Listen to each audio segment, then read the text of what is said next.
Welcome to Free Range Flock. We were once the latchkey kids who came home to an empty house after school. We were feral, resilient, cynical, and innovative. Older than Google. Our teenage faces were never posted on social media. The internet was just an idea in our youth. Now we are older, wiser, and thriving. Our independent ways will continue to serve us. We plan to keep defying the odds, and we will carve our own path with grace, with humor, with joy, our way. We've been through some stuff. We will continue to keep pushing, and we are not going anywhere. The former latchkey kids are now the free range flock.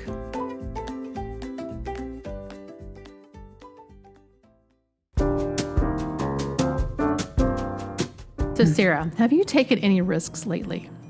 I was about to say I don't take risks. I'm not a very good person to ask to take a risk because I tend to play things safe. But then I realized the majority of my life has been risk taking. I mean, every time you walk out the door is a risk. But I mean, I switched careers in my 40s. I started a band. I started new hobbies all the time. I think, I guess I am a risk taker. Yeah. I think my most recent risk has probably been this podcast and songwriting. Yeah.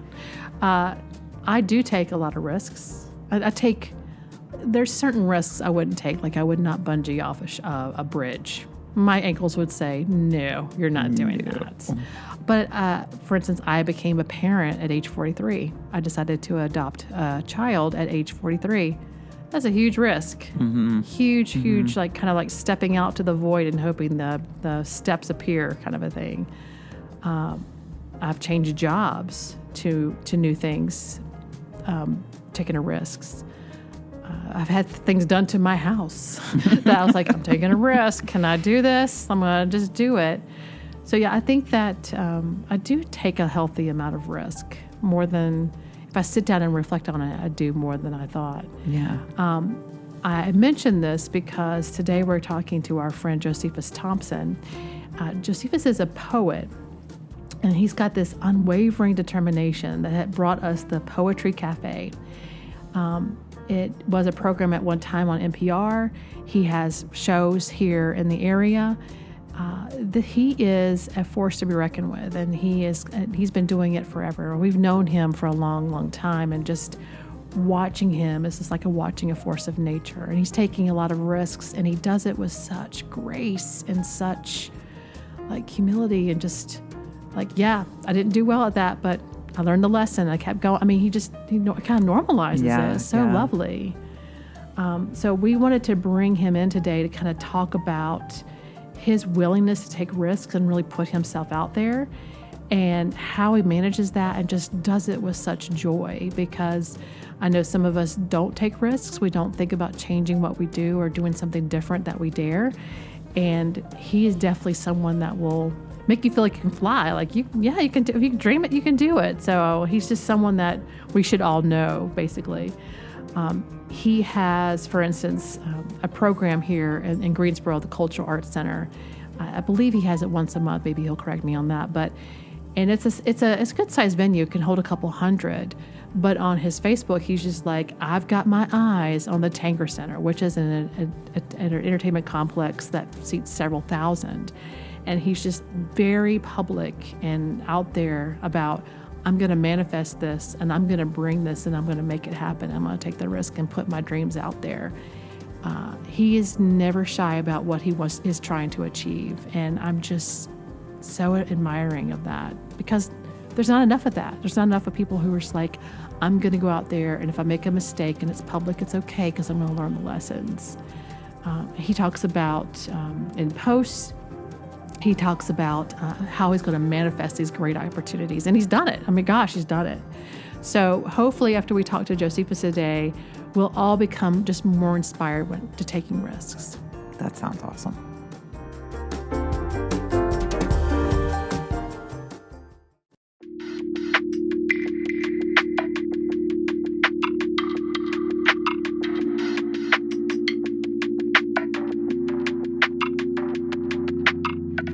We're so honored to have Josephus Thompson here today as our guest.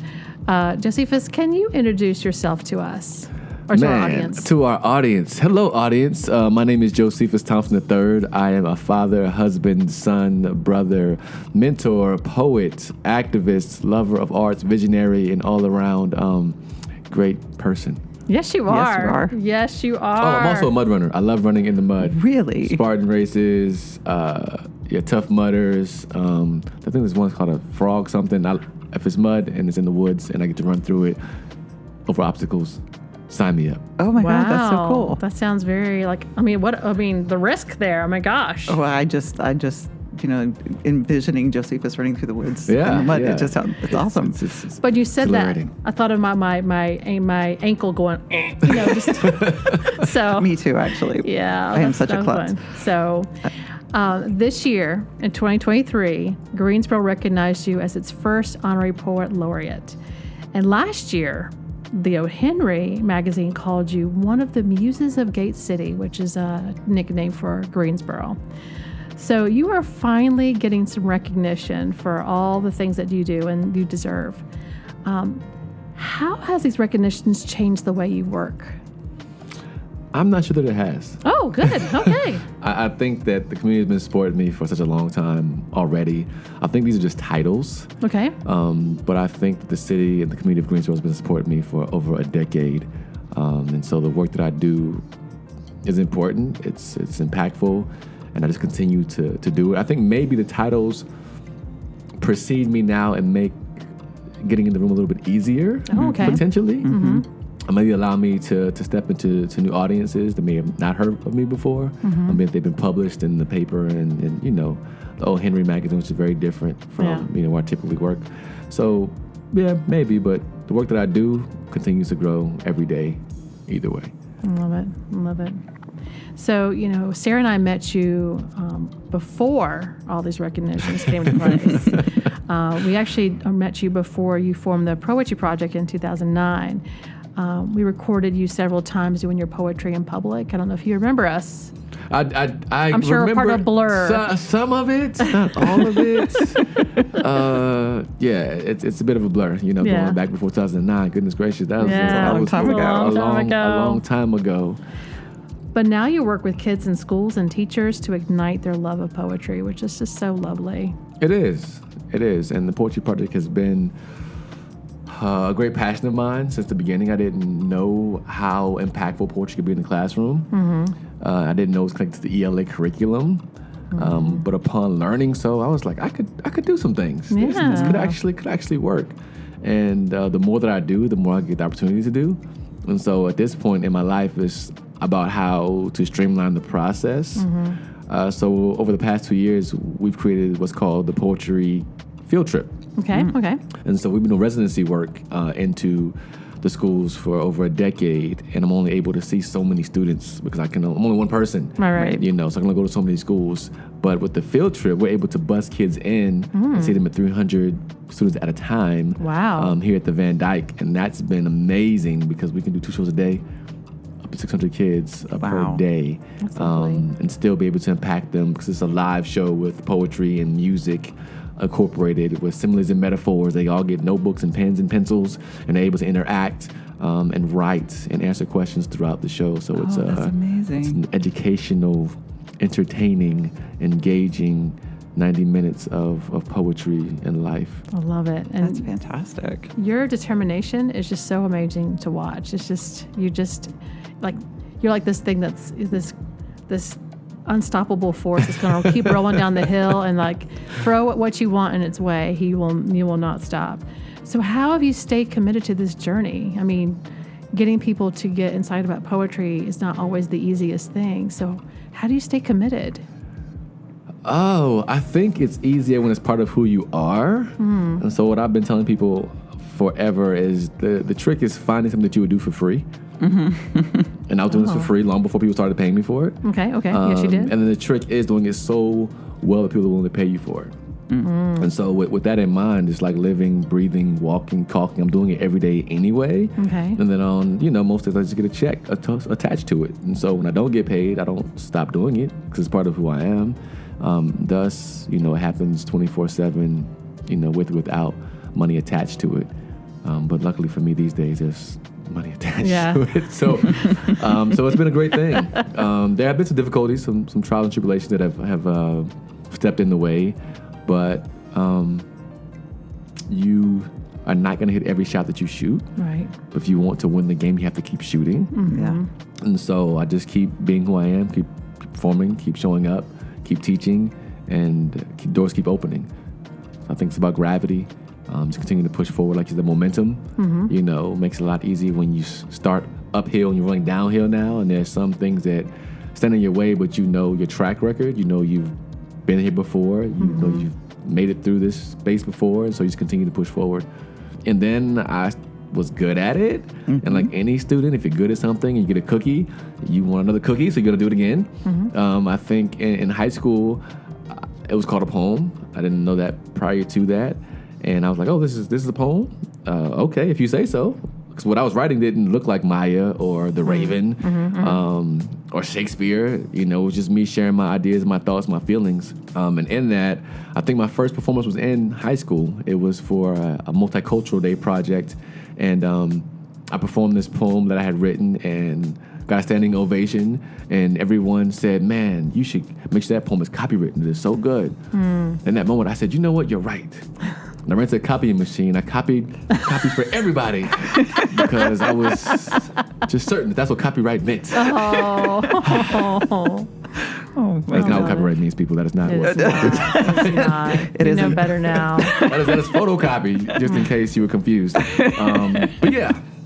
And I got a free copy of that poem that day because I was sure that's what I was supposed to do. But that was awesome. Yeah. I loved hearing that.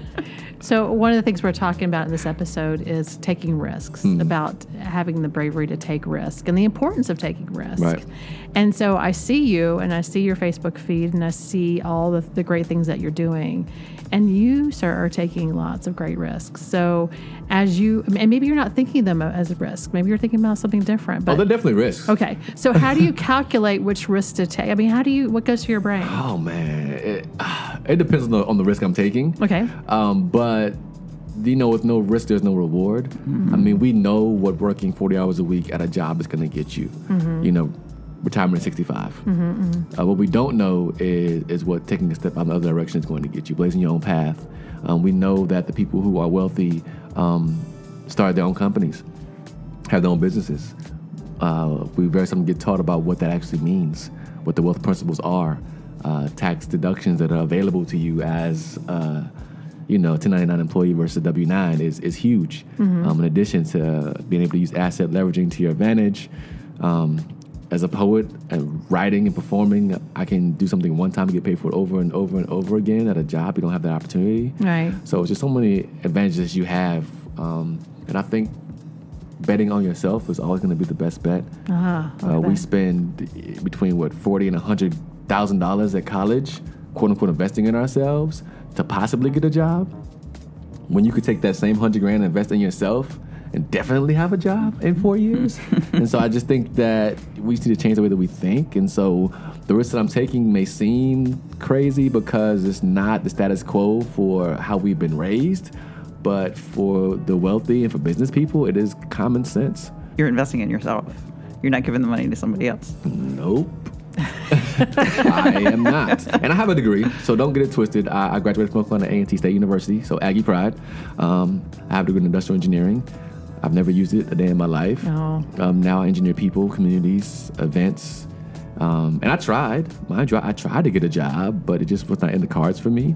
At that point in time, I took it very, very hard because I wasn't sure what I did wrong. Right. Our whole lives, our parents say, go to school, get an education, you get a good job. I did those things. And there was no job waiting for me. There was no place to turn this degree and get a job. That's not the way that it worked. But nobody tells you that. Right. I prayed about it. I was confused. I was frustrated. Somebody suggested I read Rick Warren's book, A Purpose-Driven Life.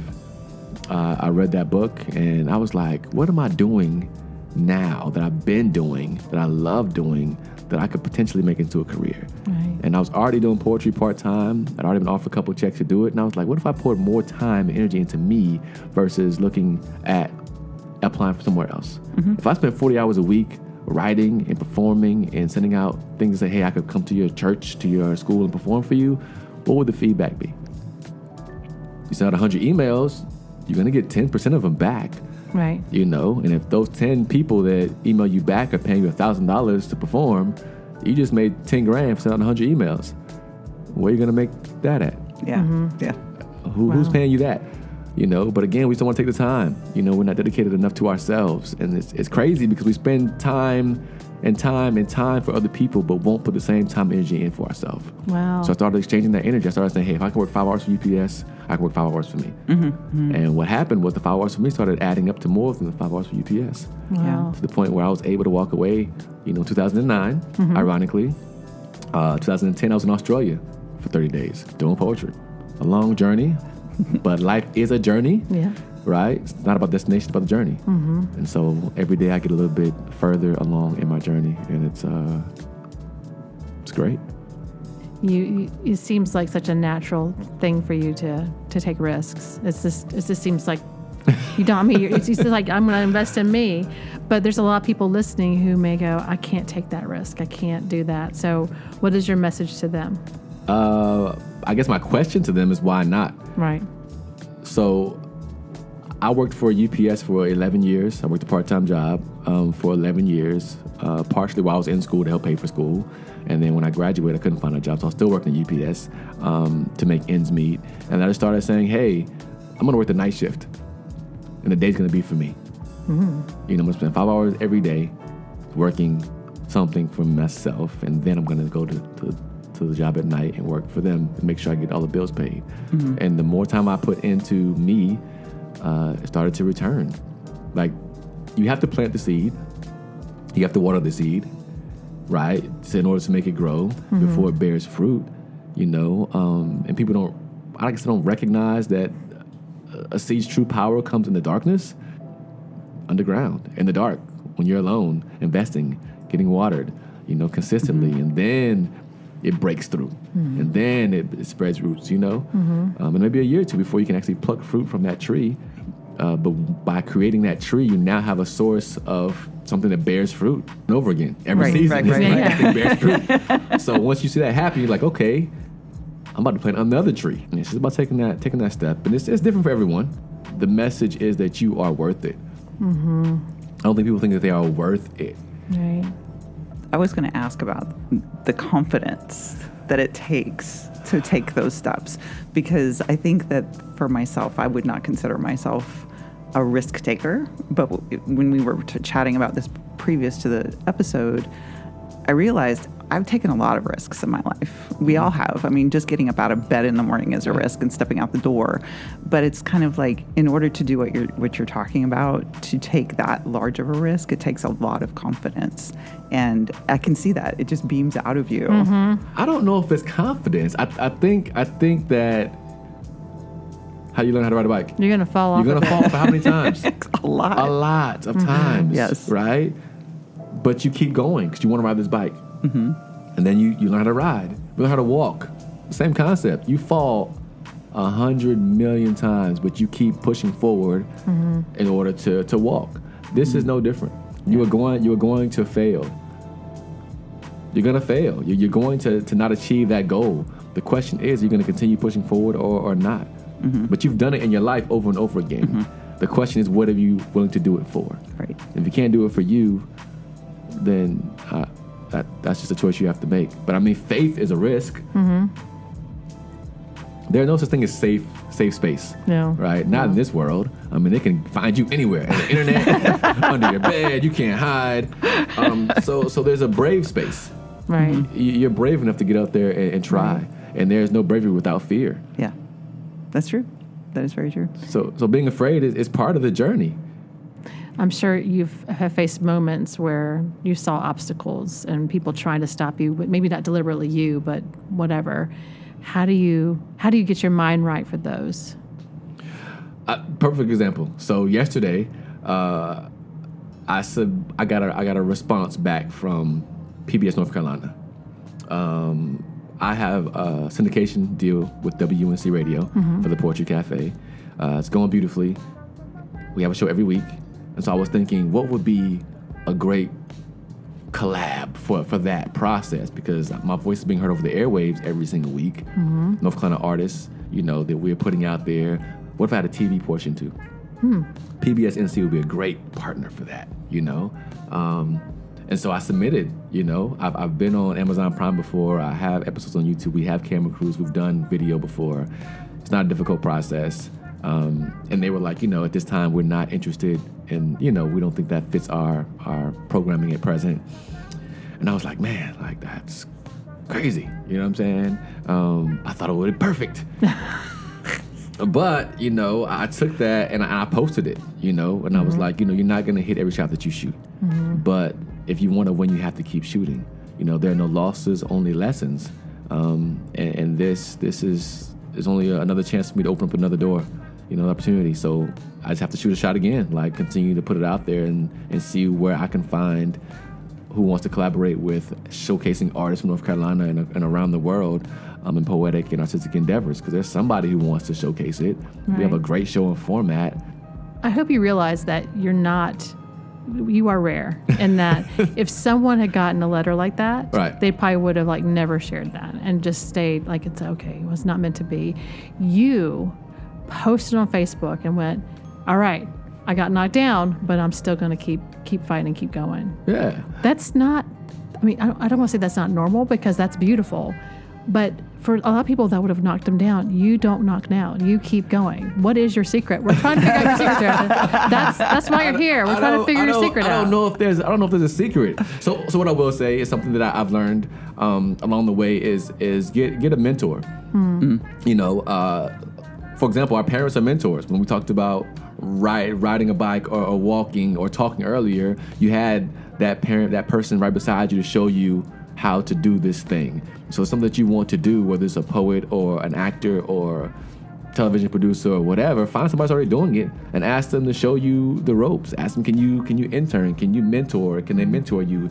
There are several people who are making lots of money online now teaching courses because they figured out this thing and people want to learn it, and so they're willing to pay for it. Again, if you're going to pay all this money for college, why not learn how to flip houses? Why not learn how to create your own podcast? Why not learn how to do something that's for you that you want to do, but you may just need some help getting there? There are people out there who will help you if you're in need of it.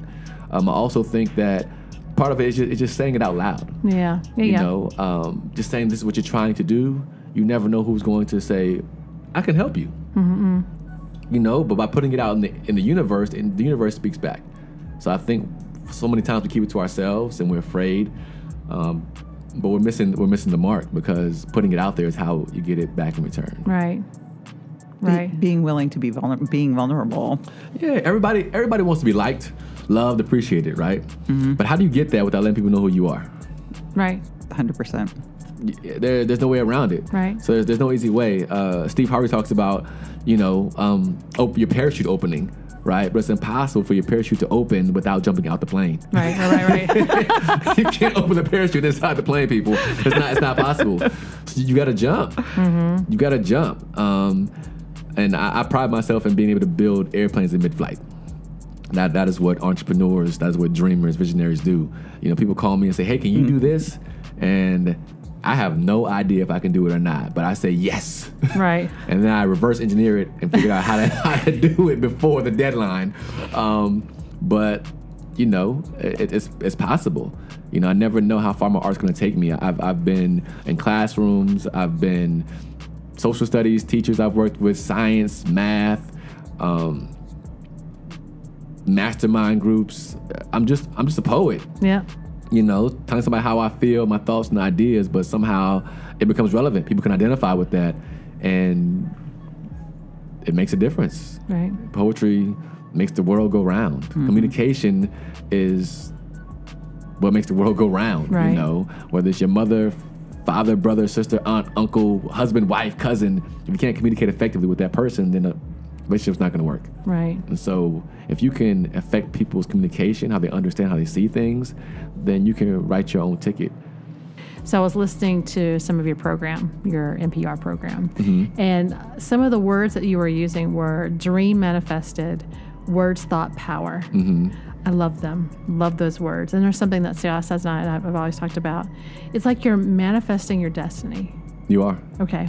So can you share with our audience how your intention about expressions like this, like how are you using that? Like what's your goal here? So, oh man, I want people to know that their voices are important.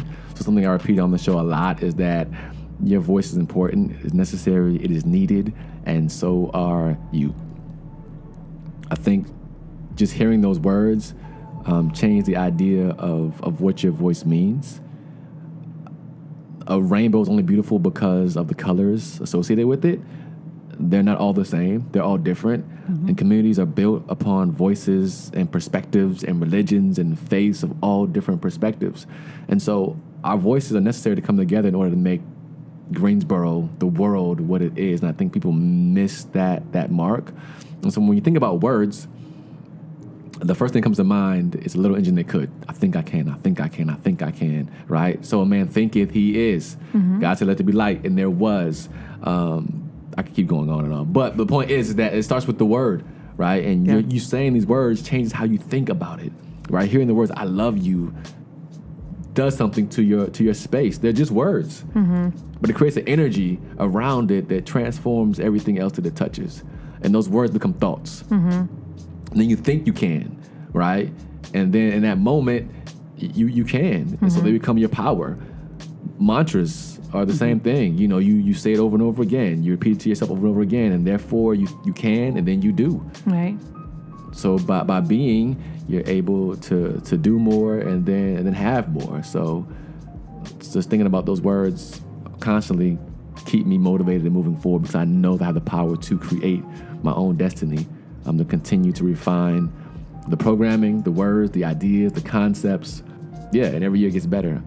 A cool problem to have. You always want problems because creating a solution mm-hmm. is the beauty of what comes next. So with the poetry field trip, we were inspiring all the students to write and create, and they were all excited. And then we were like, didn't have anywhere to go and write or perform anymore. So teachers were like, well, can you add something to the field trip to where students can actually write and perform what they've been inspired to do? So I was like, yeah, that was like part 2 for like next year, but okay, fine. Yeah. You know, so we're doing 90-minute shows. So now we have 90 minutes in the morning, then they go to lunch, 90 minutes in the afternoon. So it's like poet for a day. So like instead of being able to see 300 kids in the afternoon and 300 in the morning, we're seeing the same 300 kids in both sections because they want to come all day. Wow. Which means that now instead of having to see 3,000 kids in a week, we see 1,500 kids and get paid double the money because they're there all day. Mm. And now we can do 2 weeks instead of 1 because students want to participate more. Right. So we're already looking at going to Tanger in April of 24 because we can do 3,000 kids in a week. We can do 3,000 kids in a day. Wow.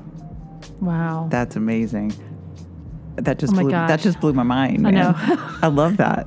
Yeah. And I mean, we're charging, kids $10 for the show, which is nothing. The right. zoo or whatever the kids, movies, I think it's more than $10 now. Yeah. But again, just with that, mathematically, it's where the engineering part comes in. We're talking about $30,000 in a day before I sell a T-shirt or a book or a poster. Mm-hmm.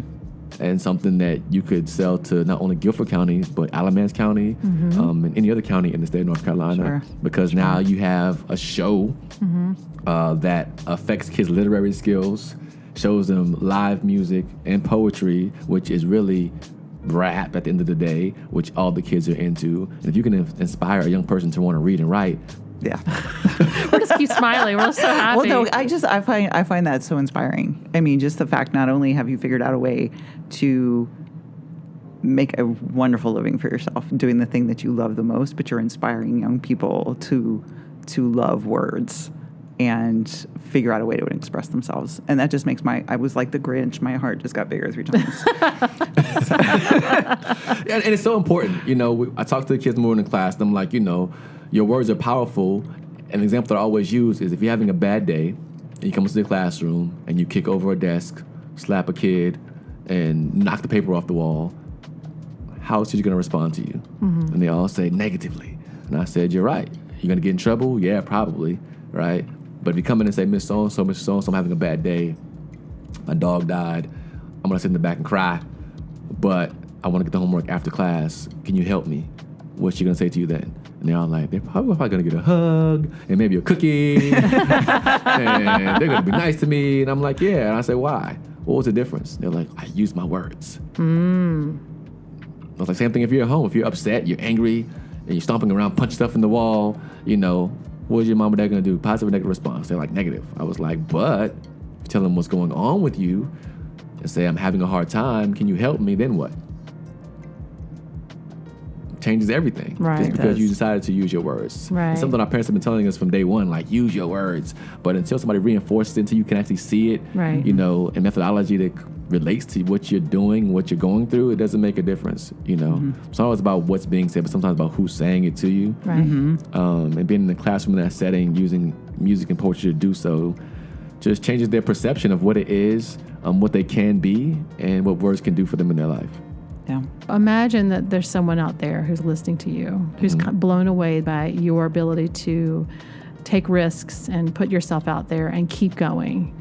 Imagine that person just doesn't have that confidence and doesn't believe they can do it. What would you say to that person? I would say replay this interview. Make this interview part of your daily, mix. Like go in and sample some of this stuff from the interview, because we've said it, throughout the entire interview, that your voice is necessary, it's important, it's powerful, and so are you. The only thing is, do you believe it? And if you don't, you should be saying it to yourself every day until you do. You should be writing it down in your journal every day until you do. Like you've made it this far, not on accident, right? On purpose. It's there. The potential is here. The only question is if you're going to embrace it or not. You go to work for somebody else every single day for 40 hours a week. How many hours a week have you dedicated to yourself? Start with 1. Build it to 2. And I guarantee you, the more time you spend with yourself, focus on something that makes you happy, the better off you'll be. And then notice I said happy, not money, right? Just something that makes you happy, whether it's lifting weights. I'm a runner. I have to run 3 times a week unless I'm going to have a bad week. Something that settles you, that gets you back in the zone of who you are and what you want to do.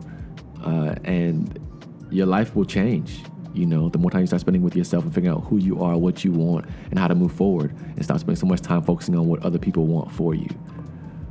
I needed to hear that. Yeah, we don't spend enough time with ourselves. When was the last time you wrote down some 5 things that you wanted, and then a plan to actually make them happen? Well, thank you so much for sharing yourself with us. Thank you for having me.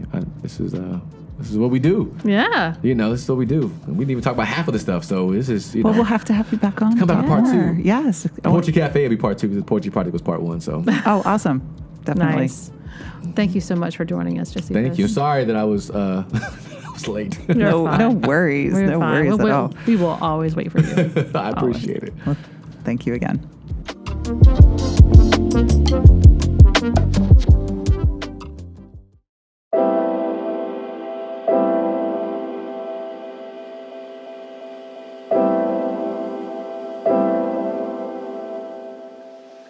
Sarah, what did you think of Josephus?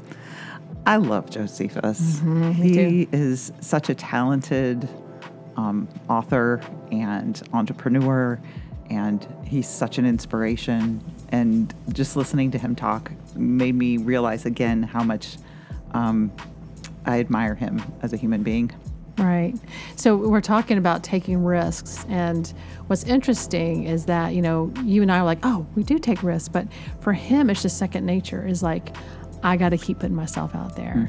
And that whole, I give 40 hours a week to my employer. I need to give some hours to myself. I really connected to that. And I'm going to carry that around and process that a little bit more, I think, because I don't think most of us think that way. We get in the grind. We go to work, we take care of our kids, we put our head on our pillow, we get up and do it again. What are we doing to invest in ourselves? And you have to take the risk and just keep going.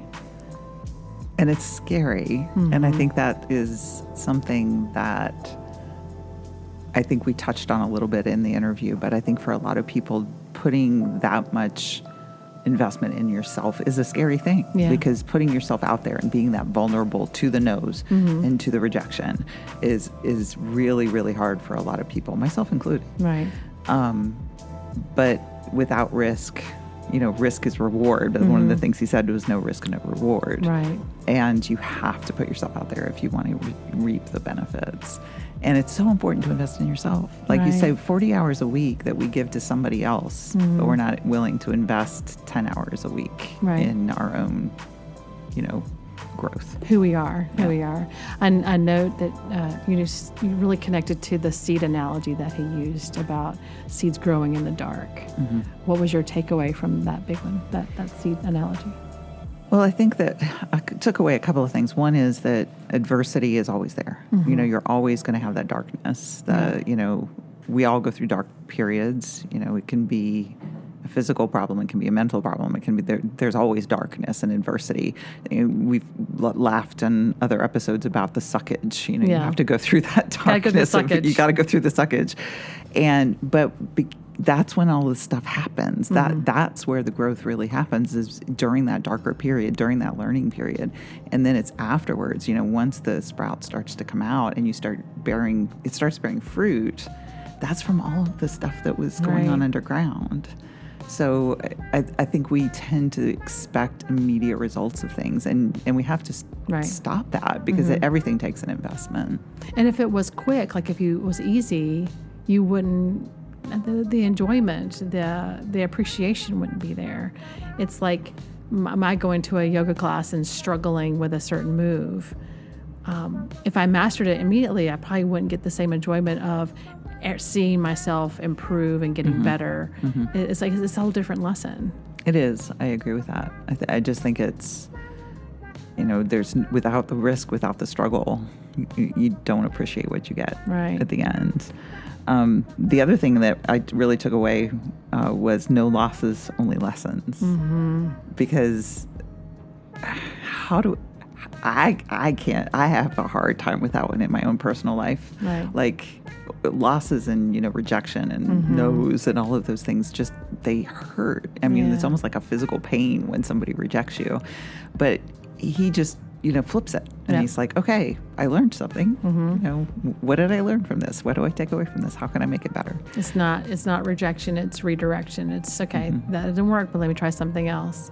I knew bringing Josephus in would mean that I was going to whenever I speak to him, I always feel like I can fly, like I can do anything. So I hope that many of you listeners out there listening to Josephus and his amazing motivation words inspire you to take a risk, to find that hour that's just yours and do, and just take those baby steps. Yeah, and I think one last Josephus quote. Well, it's not a direct quote, but it's just one that I think is powerful, and I think it's a good one to leave with, is that words have the power to create. Yes. So make sure that you're speaking your intention, have accountability partners, make sure that you're out there, taking those risks, saying the words, believing it in your heart, and you will be successful.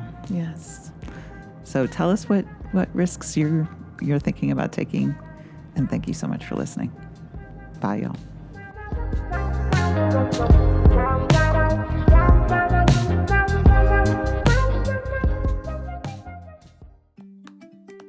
Thank you for joining us for Free Range Flock.